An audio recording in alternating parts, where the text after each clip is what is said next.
En Sugarland, Texas, un asesino andaba suelto. Pensé, nos han disparado a todos. Mi familia estaba muerta. Quería vengarme. No había testigos. Fue muy extraño.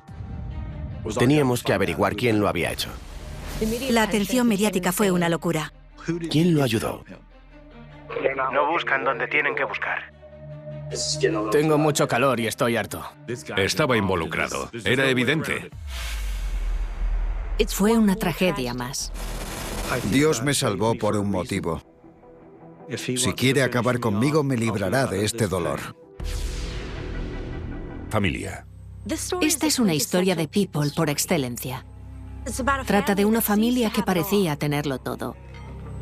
Pero una noche, un oscuro secreto desencadenó un terrible crimen que puso a prueba el poder del perdón. Sugarland, Texas, 2003. Sugarland, en Texas, es una comunidad de lujo situada a las afueras de Houston, a unos 30 kilómetros del centro. Sugarland es una zona de clase media alta. La gente por lo general tiene buenos empleos, ingresos elevados y es un buen lugar para vivir y formar una familia. Para Kent y Trisha, nacidos en Houston, Sugarland parecía el lugar perfecto donde asentarse y formar una familia.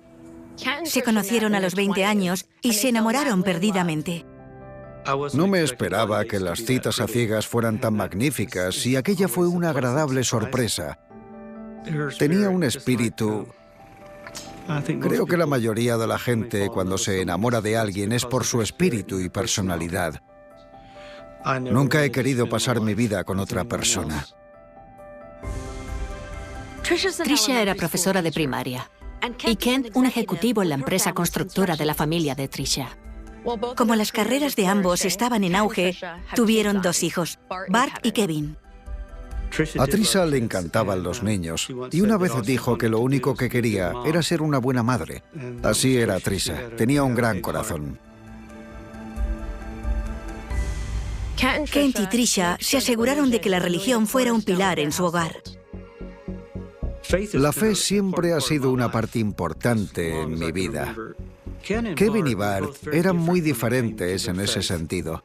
Bart iba a la iglesia, pero no le entusiasmaba mucho. Por otro lado, Kevin era una de las personas más devotas que he conocido. Le llenaba el corazón. Era muy empático con la gente. Era muy extrovertido y muy popular. Los chicos lo adoraban. Era el mejor amigo de todos. Era un deportista dotado. Físicamente era fuerte. Le encantaba jugar al golf y al béisbol. A Bart no le llamó mucho el deporte hasta que empezamos a montar en bicicleta. Los dos nos aficionamos y con los años empezamos a planear que cuando hubiéramos rodado lo suficiente, daríamos la vuelta al mundo, 38.000 kilómetros. En 2003, Bart se especializó en derecho penal. Dijo que quería trabajar en las fuerzas del orden. Bart fue a Baylor durante 2 años y después se trasladó a Sam Houston, que estaba en Huntsville, Texas. Sus notas eran magníficas. Era muy listo. La noche del 10 de diciembre de 2003, Bart acabó sus exámenes finales y la familia salió a celebrar su graduación. Estaba en el último semestre de la universidad y fuimos a cenar. Le contamos al camarero lo que celebrábamos y trajo un postre con una felicitación. Kent y Trisha estaban tan orgullosos de la graduación de su hijo que le dieron un regalo impresionante, un Rolex nuevo. Siempre me había dicho que era algo que había querido durante años. Y le dijimos que cuando se graduara, si podíamos, le regalaríamos un Rolex. Se puso muy contento cuando se lo dimos. Después de una gran cena, recorrieron el pequeño trayecto de vuelta. Kevin abrió la puerta y entró. Se escuchó un ruido muy fuerte. Trisha estaba justo detrás de mí. Dijo, oh no. Se oyó otro ruido fuerte. Así que entré por la puerta para ver qué estaba pasando.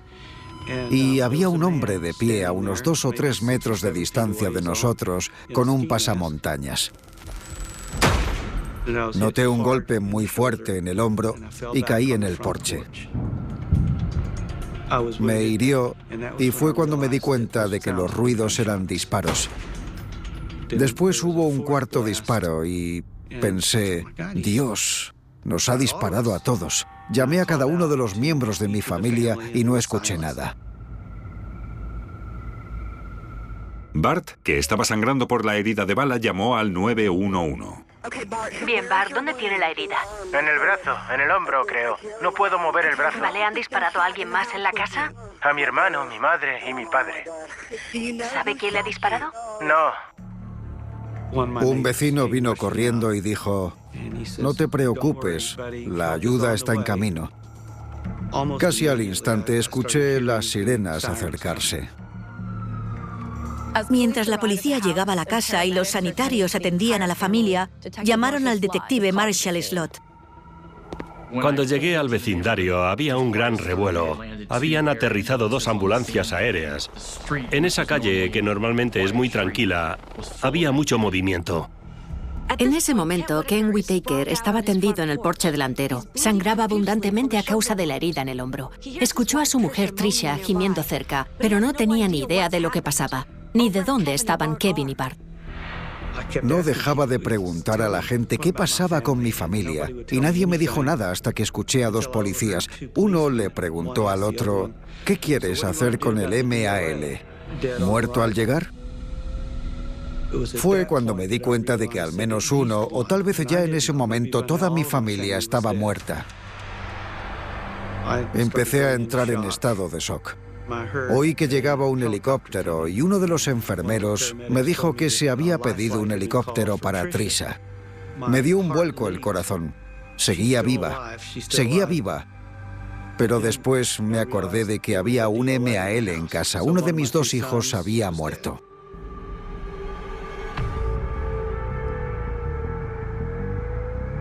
En cuanto despegó el helicóptero con Tricia, aterrizó otro y dijeron que era para mí.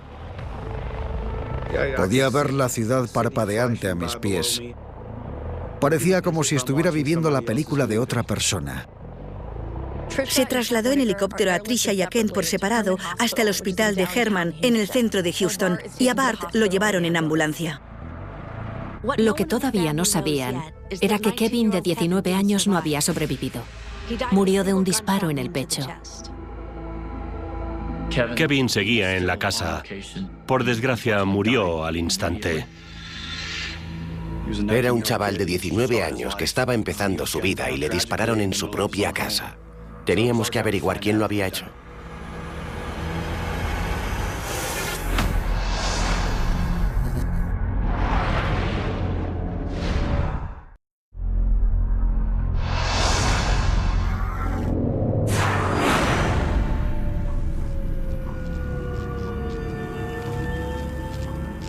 La noche del 10 de diciembre de 2003, el tiroteo a los Whitaker provocó que la comunidad de Sugarland entrara en pánico y se extendió el rumor de que un asesino andaba suelto.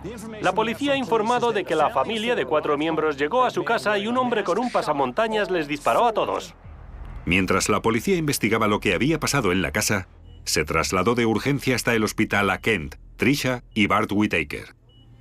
Cuando mis padres llegaron dije, papá, creo que Tricia y Kevin están muertos. Después me giré hacia él y le pregunté, ¿es cierto, no? Me contestó, sí, los 2 han muerto.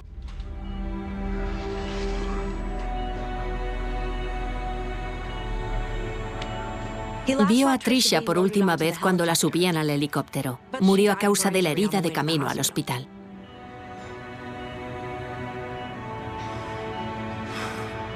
Me quedé paralizado por la pérdida incomprensible. No sabía por qué había pasado. Quería vengarme. El rayo de esperanza era que Bart, su hijo mayor, había sobrevivido. Estaba allí, tumbado, pensando que tenía que ser fuerte por Bart. Y para ello necesitaba a Dios más que nunca en mi vida.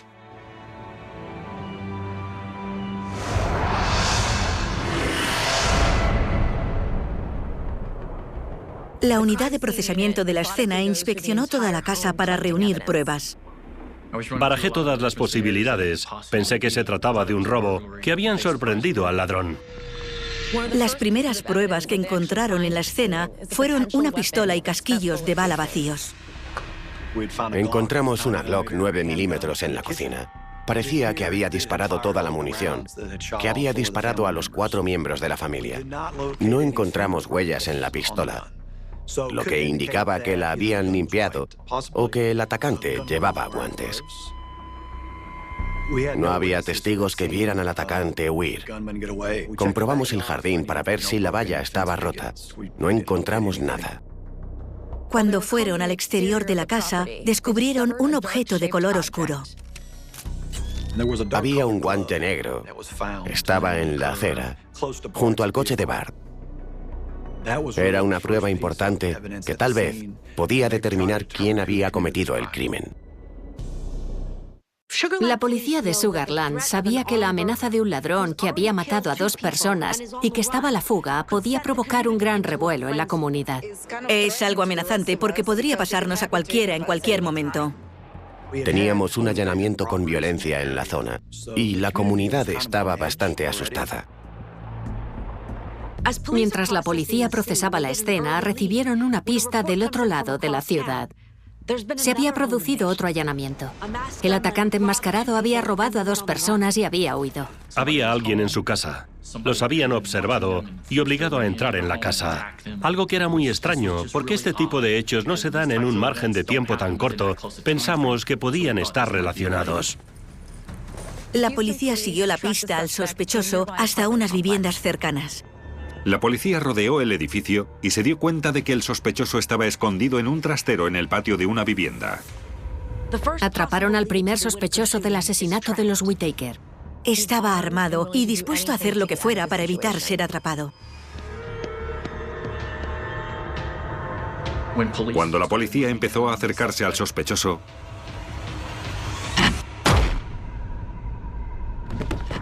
se suicidó. Fue decepcionante. Habíamos perdido a nuestro sospechoso.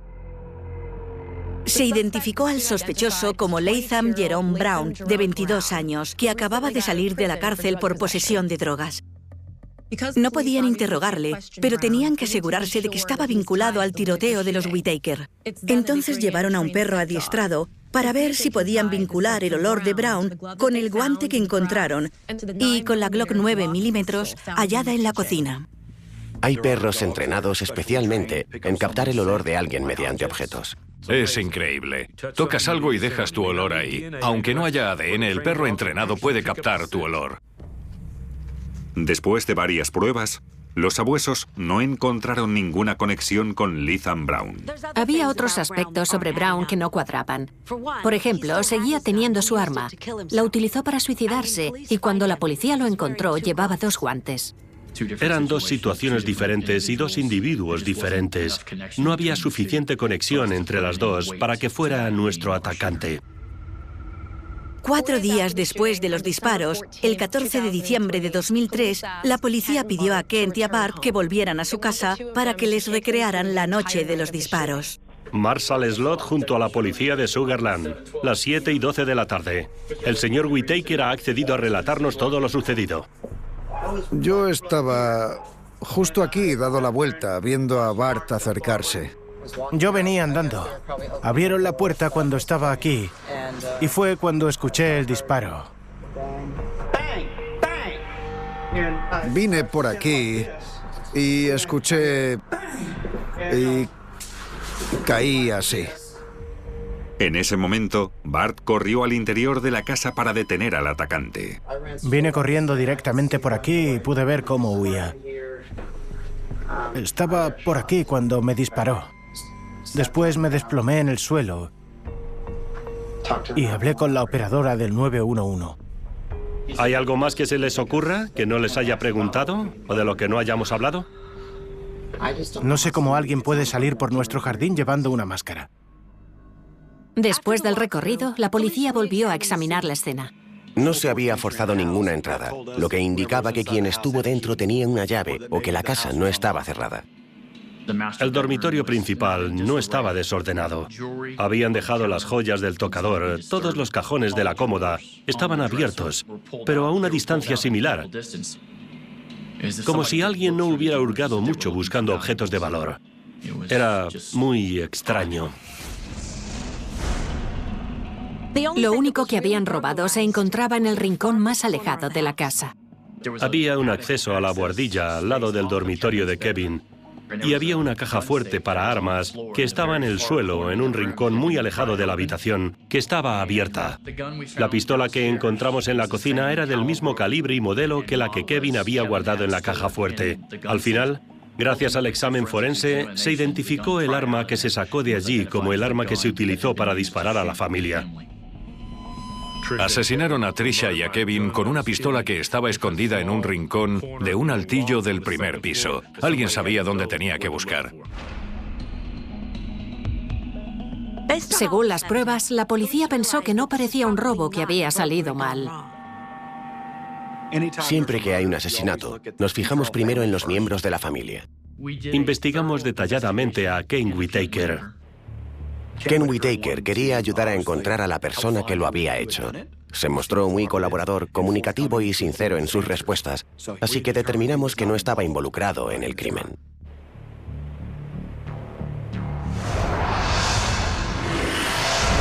El 16 de diciembre de 2003, menos de una semana después del asesinato, se celebró el funeral por Trisha y Kevin Whitaker.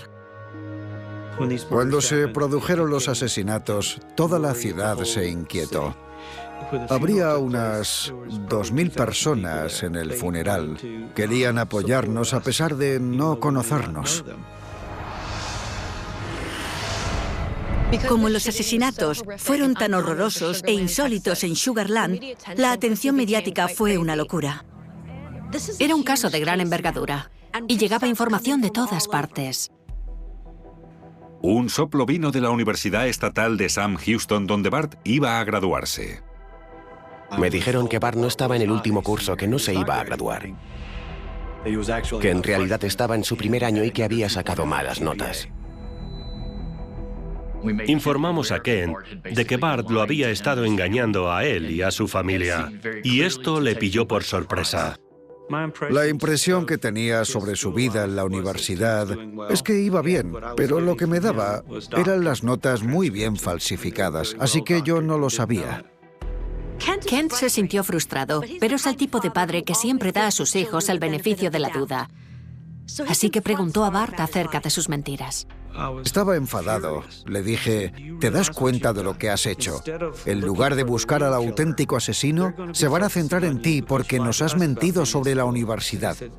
Y me dijo, fui débil, lo siento, papá. No quería decepcionar a mamá. Sabía lo mucho que quería que me graduara. Sin embargo, los detectives obtuvieron una pista cuando apareció un hombre en la comisaría diciendo que tenía información sobre los Whitaker. Salía del aparcamiento trasero de la comisaría cuando me crucé con un individuo que se identificó como Adam Heap, un antiguo amigo de Bart Whitaker. En el transcurso de la conversación, de unas 3 horas, Adam Heap me contó que Bart Whitaker le había dicho que tenía un plan para que su familia muriera. El plan consistía en que Bart haría salir de cena a la familia. Celebrarían algo como excusa para sacarlos de la casa. Alguien se colaría en la casa. Tenía que parecer que se trataba de un robo. Así que le dio un trozo de papel donde dibujó la disposición de la casa de los Whitaker y colocó al atacante en el lugar de la entrada. El atacante tenía que disparar a los miembros de la familia según entraran en la casa y después a Bart Whitaker en el brazo para descartarlo en la investigación. No habíamos facilitado ninguna información sobre los detalles de lo que había ocurrido, ni tampoco del orden en el que dispararon a la familia. Dibujó a Marshall lo que se suponía que tenía que hacer y era idéntico a la escena del crimen. Ese tipo estaba involucrado. Era evidente, Adam Heap estaba implicado en el tiroteo.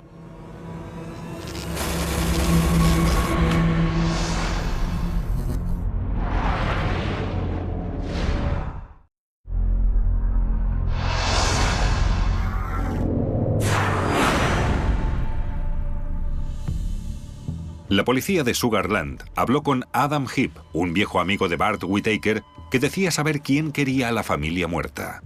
El señor Heap dijo a los detectives de Sugarland que Bart Whitaker había intentado contratarlo, junto a otro tipo, para que lo ayudara a matar a su familia.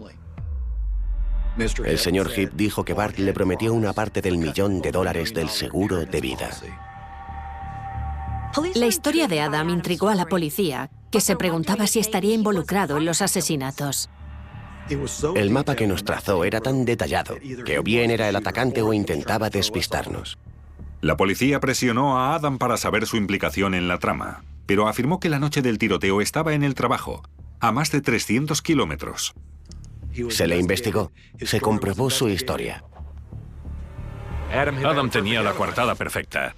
Salía en la grabación de un banco en Dallas. Pero ahora sabíamos que se trataba de un plan del que Bart Whitaker había hablado con otras personas. Eso puso a Bart Whitaker en el punto de mira. Para demostrar la versión de Heap, necesitaban más pruebas o una confesión. Pudimos convencer a Adam Heap para que hiciera unas llamadas a Bart Whitaker. El objetivo de esas llamadas era sacar una declaración de culpabilidad de Bart Whitaker si estaba implicado en el asesinato de su familia. Durante una serie de conversaciones, Adam dijo a Bart que la policía se había puesto en contacto con él y querían interrogarlo. Adam recordó a Bart su anterior complot de asesinato. Tengo una pregunta.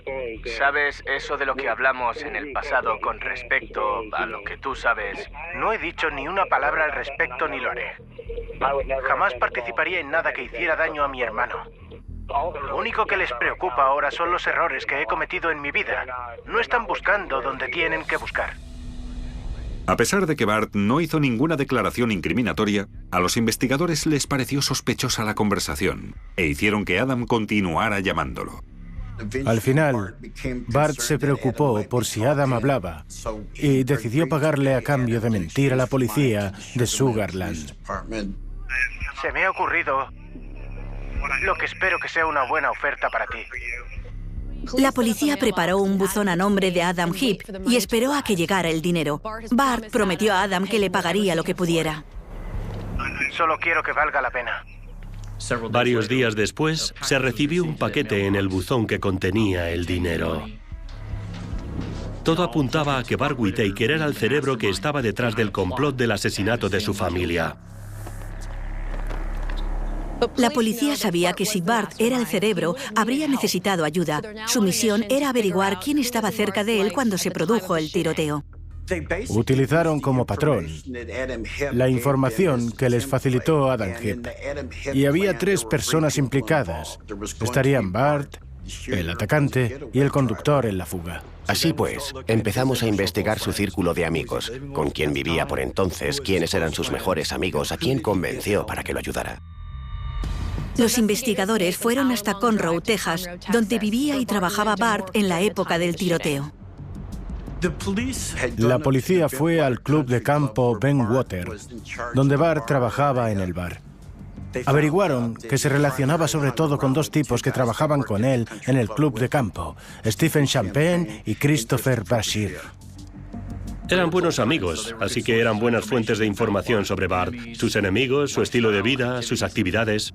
A las pocas semanas, la policía interrogó a Stephen Champagne y a Christopher Brashear y vieron que ocurrió lo mismo después de las entrevistas. Gracias a los registros de los móviles, descubrimos que cuando hablábamos con Stephen Champagne, Christopher Brashear o Bart Whitaker, llamaban de inmediato a los otros 2. Era muy probable que hablaran sobre el trabajo de investigación y las preguntas que les habíamos hecho.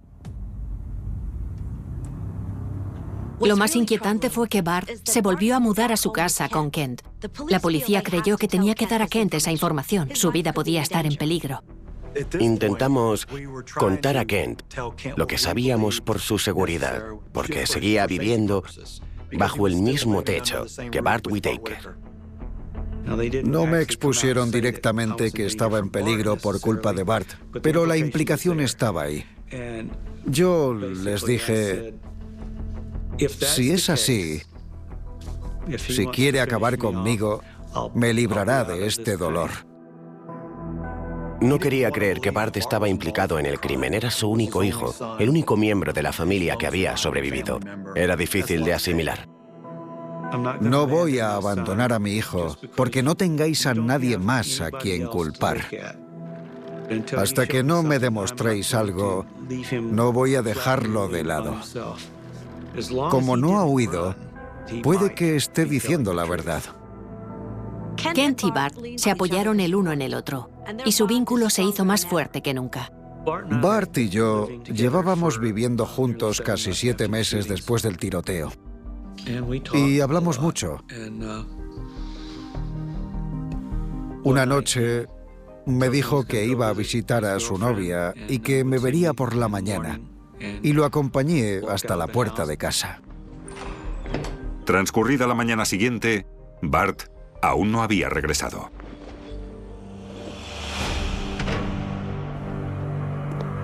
Ese mismo día, más tarde, se produjo un nuevo acontecimiento. Se encontró el coche de Bart con las puertas abiertas y el motor en marcha.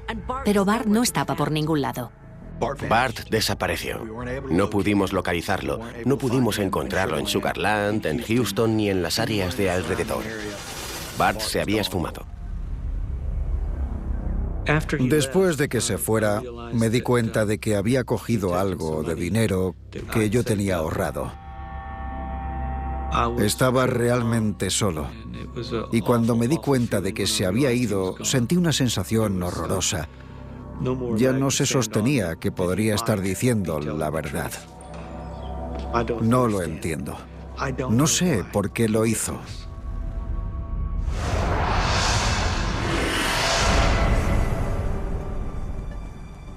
Cuando Bart huyó, se llevó a cabo una gran búsqueda y se ofreció una recompensa de $10.000 a quien diera información. Recibimos varios soplos sobre lugares a los que podía haber ido Bart, pero ninguno de ellos resultó cierto. Me sentí hundido. Estaba muy decepcionado porque habíamos perdido la oportunidad de detener a Bart Whitaker. 10 días después, Kent contactó con la policía porque encontró en el buzón una carta de Bart. Bart Whitaker dejó una nota diciendo: tengo que hacer esto, tengo que atravesar yo solo el fuego, reza por mí. No decía a dónde iba, solo que tenía que irse. Al final, en la postdata de su nota de huida decía: cuanto más esperes a llamar a la policía, mejor para mí. No reconoció haber matado a nadie, pero una huida es un indicador de culpabilidad. Como Bart había huido, la policía se centró en los dos sospechosos que quedaban, Stephen Champagne y Christopher Brashear. Intentamos reunir todas las pruebas que pudimos, y ellos quisieron aparentar que cooperaban. Les dieron voluntariamente muestras de ADN y de olor durante los interrogatorios. Compararon los olores que recogieron de ambos hombres con los que encontraron en la escena. El perro encontró una coincidencia en Chris Brashear, pero no era suficiente para condenarlo. El olfato de un perro no basta para condenar a alguien, pero sabían que el olor de Chris estaba en el arma. Pensábamos que Chris Brashear fue el atacante y sabíamos que Stephen Champagne estaba implicado y había participado de un modo u otro y que de alguna forma era culpable. Con la esperanza de una confesión, la policía interrogó una vez más a Chris Brashear. ¿Le sorprendería si le dijera que Bart había planeado e intentado llevar a cabo el asesinato de su familia? ¿Que si me sorprendería? ¿Le sorprende? Sí. ¿Una vez le comentó Bart algo de matar a su familia? No. Tenemos pruebas físicas sólidas que le vinculan con la escena aquella noche. ¿Puede explicarlo? ¿Esa noche? Pues no. Me resulta imposible explicarlo. ¿Le resulta imposible explicarlo? Simplemente... No, espere. Voy a parar aquí. Entiendo que tienen preguntas, pero empiezo a tener calor y a estar harto. En serio, me siento muy incómodo con esta situación. Era evidente que Chris Brashear sabía que teníamos más información que antes y no quería hablar sobre ello. Chris Brashear puso fin a la entrevista y los detectives volcaron su atención en Stephen Champagne. Intervinimos el teléfono móvil de Stephen Champagne y empezamos a vigilar sus actividades para intentar presionarlo. Lo interrogamos y le dijimos que sabíamos que Bart Whitaker era el responsable. Nos dio la sensación de tener cierto control sobre él. Durante las semanas siguientes, los detectives interrogaron a Champagne varias veces con la esperanza de que se viniera abajo por la presión. El control de sus llamadas de móvil mostraron que la estrategia estaba funcionando. Stephen Champagne habló de toda la presión que estaba ejerciendo sobre él la investigación policial, y la policía lo tomó como una señal para aumentar esa presión. Casi 2 años después de los asesinatos de Trisha y Kevin Whitaker, las tácticas de los investigadores dieron sus frutos. Durante la investigación, Stephen Champagne me llamó porque quería hablar conmigo. En un momento dado después de que Chris se mudara, me ha dicho que Bart acudió a usted. Comentó que quería deshacerse de sus padres y de su hermano, y quería que lo ayudara. ¿Usted o Chris obtendrían algo? Me dijo que sus padres tenían mucho dinero, que si toda su familia quedaba fuera, recibiría millones de dólares. Dijo que nos daría algo de dinero extra. ¿Alguna vez habló de una cantidad concreta? Recuerdo que dijo algo sobre unos 10 millones de dólares. Bart prometió una parte del seguro de vida que la familia no tenía. Bart lo sabía bien. No teníamos ningún seguro de vida. Fue otra mentira para conseguir que sus amigos lo ayudaran en los asesinatos. Cuénteme cronológicamente lo mejor que pueda lo que ocurrió aquella noche. Nos reunimos en casa de Bart sobre las 4. Me dio su móvil y me dijo dónde iban a cenar. Yo tenía que conducir hasta allí sobre las 8:30. Estar ahí a esa hora. Chris me llamaría y me diría cuándo recogerlo. Después me tomé mi tiempo para ir. Conduje hasta el restaurante y vi su coche allí. Chris me llamó y me dijo que se habían ido y que iba a entrar en la casa y que había perdido un guante. Los vi yéndose del restaurante y los seguí hasta su casa. Cuando llegué, me detuve y apagué las luces. Al minuto, Chris vino andando al coche con indiferencia, como si no pasara nada. Dijo que el hermano de Bart había entrado primero y que Chris le disparó. Después disparó a la madre y después al padre de Bart en el hombro. Que después actuó como si se peleara con Bart y le disparó en el hombro. Después Chris metió su ropa en una bolsa. Condujimos hasta el puente de la 1097 y la tiramos desde ahí. ¿Cómo participó Bart en el plan? Sobre todo organizarlo. ¿Cómo se siente al haber participado en unos homicidios? Querría retroceder en el tiempo. Stephen Champagne confesó que había participado en los homicidios. Ya teníamos a Stephen y era importante utilizarlo para reunir más pruebas y más información condenatoria. Unos días después, Stephen acompañó a la policía hasta el puente y les mostró dónde habían tirado la bolsa de lona. La policía avisó a un equipo de buzos y comenzaron la imposible búsqueda de la bolsa. Si se tira una bolsa a un lago por un puente de más de 1,5 kilómetros de largo, ¿cuáles son las posibilidades de que un buzo pueda encontrarla? Después de 3 días de búsqueda entre las aguas oscuras y turbias, la encontraron. Encontraron la aguja en el pajar. La bolsa de lona contenía los walkie-talkies que utilizaron. También había una botella de agua en la bolsa con el ADN de Chris Brashear. Los detectives consiguieron las órdenes de detención contra Stephen Champagne por asesinato, contra Chris Brashear por asesinato y contra Bart Whitaker también por asesinato. Cuando los medios se enteraron, se reavivó el interés sobre lo que ocurrió en casa de los Whitaker. Teníamos que centrarnos en encontrar a Bart Whitaker. Toda la difusión de los medios junto a la recompensa de $10.000 hizo que un individuo llamara al departamento de policía de Sugarland. Un tipo llamado Rudy Ríos dijo saber dónde estaba Bart Whitaker porque lo llevó al otro lado de la frontera.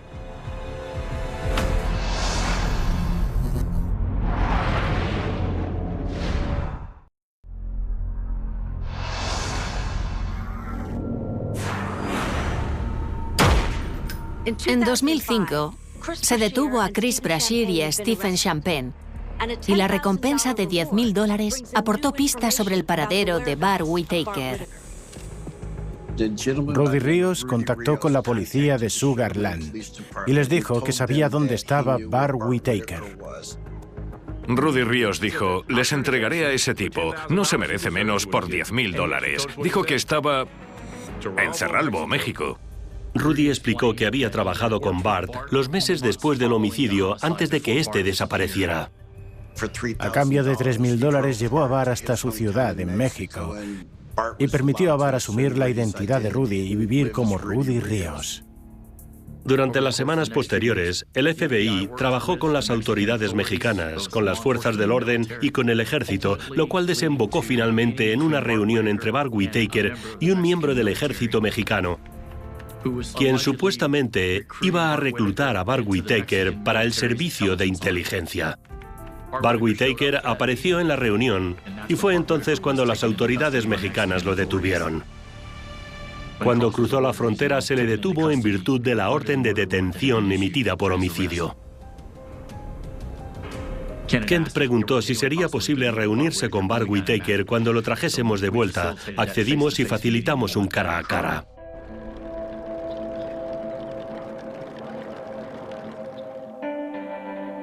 Le dije a Bart, seas o no totalmente responsable, te quiero y te perdono. Habrá quienes no lo entiendan, pero Dios me dejó seguir viviendo esa noche. Debería haber muerto. Creo que Dios me salvó por un motivo. Para mí estaba muy claro que Dios quería que perdonara, y fue duro. Y en el momento que tomé esa decisión, toda la rabia y el odio desaparecieron. Lo único que me quedó fue paz.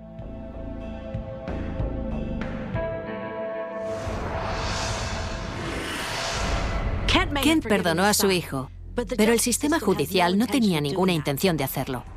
Lo acusaron de homicidio premeditado y en 2007 se celebró el juicio.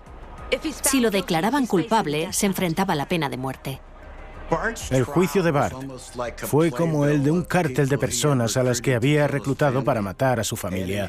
Adam Heap fue y testificó. Stephen Champagne testificó y habló sobre el complot para matar a la familia Whitaker. Bart dijo al jurado que había cambiado, que se arrepentía de lo que ocurrió esa noche y que quería expiar los pecados de su pasado. Pero el jurado no se creyó su historia de redención. El 5 de marzo de 2007, el jurado solo tardó 2 horas y media en pronunciar su veredicto. Nosotros, los miembros del jurado aquí presentes, hallamos al acusado Thomas Bartlett Whitaker culpable. La cuestión de la culpabilidad o inocencia por el delito nunca estuvo en entredicho. La duda era la condena que iba a recibir, si sería una pena dura de cárcel o la pena de muerte. Todas las víctimas de este caso, yo, mi familia, la familia de Trisa, todos rogamos al fiscal del distrito que no pidiera la pena de muerte, pero aún así pidió la pena de muerte. Tuvimos en cuenta los deseos de la familia, pero debíamos tener todo en cuenta. Teníamos una gran responsabilidad con la comunidad. Como las pruebas eran tan abrumadoras, era inevitable la pena de muerte. Creo que Bart era el típico sociópata. No creo que sintiera arrepentimiento por lo que hizo. Jamás participaría en nada que hiciera daño a mi hermano. Bart Whitaker era frío y calculador. Dijo que era muy fácil manipular a las personas. Le pregunté cómo lo hacía y me dijo que simplemente les daba lo que querían. No sé cómo alguien puede salir por nuestro jardín llevando una máscara. El jurado tardó 10 horas en volver y lo condenaron a muerte. Para Kent, el padre de Bart, Fue una tragedia más. Cuando anunciaron que lo habían condenado a muerte, fue duro. Nadie sufrió más y perdió más en este crimen que yo. Y sé muy bien lo que supone, pero creí que lo apropiado era encerrarlo en la cárcel el resto de su vida. La nueva misión de Ken se convirtió en salvarle la vida a Bart. Recurrió varias veces el caso y durante una década rogó a todo el que le escuchara que salvara a Bart.